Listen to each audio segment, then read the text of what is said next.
കർത്താവരുളുന്ന വചനം ഇന്നു കേൾക്കാം, മനം തുറക്കൂ.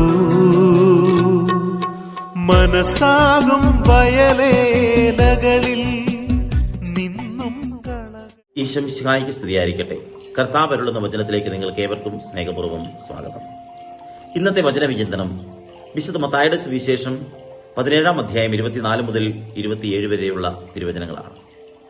ദേവാലയ നികുതി കൊടുക്കുന്ന യേശു. ഒരു ദിവസം യേശുവും ശിഷ്യന്മാരും കഫർനാമിൽ എത്തിയപ്പോൾ ദേവാലയ നികുതി പിരിക്കുന്നവർ പത്രോസിനോട് ചോദിച്ചു, നിങ്ങളുടെ ഗുരു ദേവാലയ നികുതി കൊടുക്കുന്നില്ലേ? പത്രോസ് ഉടൻ തന്നെ കൊടുക്കും എന്ന് മറുപടി പറഞ്ഞു. വീട്ടിലെത്തിയപ്പോൾ യേശു ആദ്യം തന്നെ പത്രോസിനോട് ചോദിച്ചു, ഭൂമിയിലെ രാജാക്കന്മാർ നികുതി വാങ്ങുന്നത് സ്വന്തം മക്കളിൽ നിന്നോ അന്യരിൽ നിന്നോ?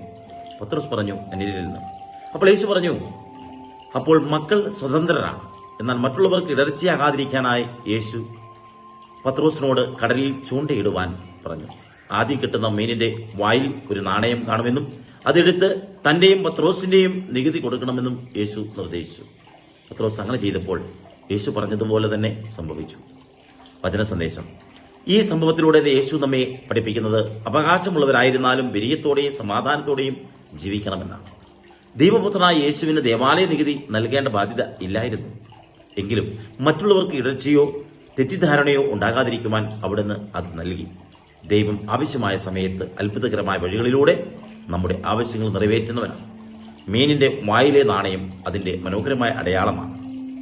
ജീവിത സന്ദേശം എന്ന് പറയുന്നത് അവകാശങ്ങളെക്കാൾ സ്നേഹത്തിനും സമാധാനത്തിനും മുൻഗണന നൽകുക. മറ്റുള്ളവർക്ക് ഇടർച്ചയാകാത്ത വിധം നമ്മുടെ ജീവിതം ക്രമീകരിക്കുക.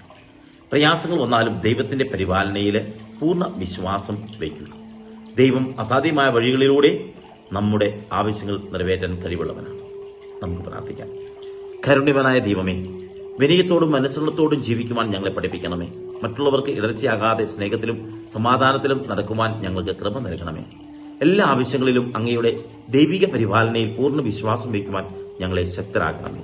ഞങ്ങളുടെ ജീവിതം അങ്ങയെ മഹത്വപ്പെടുത്തുന്നത് ആയിരിക്കട്ടെ. ആമേൻ. ദൈവം നിങ്ങളെ ഓരോരുത്തരെയും സമൃദ്ധമായി അനുഗ്രഹിക്കട്ടെ എന്ന് പ്രാർത്ഥിക്കുന്നു. പിതാവിന്റെയും പുത്രന്റെയും പരിശുദ്ധാത്മാവിന്റെയും നാമത്തിൽ ആമേൻ. കർത്താവരുളുന്ന വചനം ഇന്നു കേൾക്കാം, മനം തുറക്കൂ. മനസ്സാകും വയലേലകളിൽ